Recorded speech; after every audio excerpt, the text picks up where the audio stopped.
నమస్తేనండి. ఈ వీడియో వచ్చేసి humming bird గురించి మరికొన్ని విషయాలను పార్ట్ 2గా వీడియో చెప్తున్నానండి. ఈ వీడియో కనుక నచ్చినట్లయితే లైక్ చేసి తప్పకుండా సబ్స్క్రైబ్ చేయండి. థ్యాంక్ యూ అండి. ఇంకా వీడియోలోకి వచ్చేస్తే ఈ హమ్మింగ్ బర్డ్ యొక్క పక్షి యొక్క గుండె నిమిషానికి 1260 సార్లు కొట్టుకునిద్దండి. ఇంకా ఈ పక్షి యొక్క శ్వాస వచ్చి నిమిషానికి 150 సార్లు తీసుకునిద్దండి. ఈ పక్షి యొక్క రెక్కలు వచ్చేసి అంకెలలోని 8 ఆకారంలో ఉంటాయండి. దీని నాలుక వచ్చేసి ఇంగ్లీష్ అక్షరంలోని డబ్ల్యూ ఆకారంలో ఉండిద్దండి. దీని నాలుక వచ్చేసి ముక్కే పెద్దగా ఉండిద్ది, అంటే ముక్కు కన్నా పెద్దగా దీని నాలుక ఉండిద్దండి. ఇది సన్నగా గొట్టపు ఆకారంలో ఉండిద్దండి. వీటి కాళ్ళు వచ్చేసి సన్నగా బక్కపలుచగా ఉంటాయండి. ఇది నడవలేదండి, అందుకోసమే దీనికి మోకాళ్ళు ఉండవండి.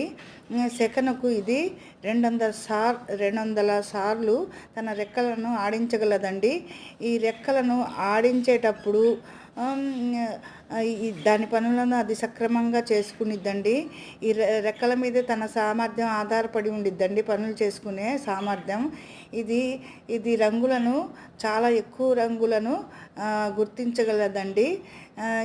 దీని మెమరీ పవర్ వచ్చేసి సాధారణంగా మానవుడికి తన శరీర బరువులో 2వ వంతు మెదడు ఉంటే, దీనికి తన శరీర వంతులో 4వ వంతు మెదడు బరువు ఉండిద్దండి. అందుకని చాలా ఎక్కువ రంగులను తను ఏ పువ్వు యొక్క మకరందాన్ని తాగిందో కూడా గుర్తించుకోగల సామర్థ్యం ఉండిద్దండి.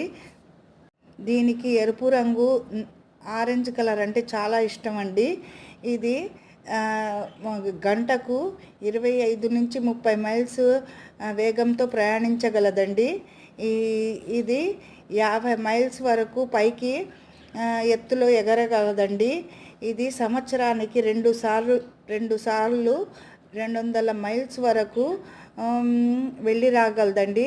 ఇది చిన్న పక్షి అయినా దీని శక్తి సామర్థ్యాలు చాలా ఎక్కువగా ఉంటాయండి. ఇది దూకుడుగా వేగంగా ప్రయాణించే పక్షి అండి.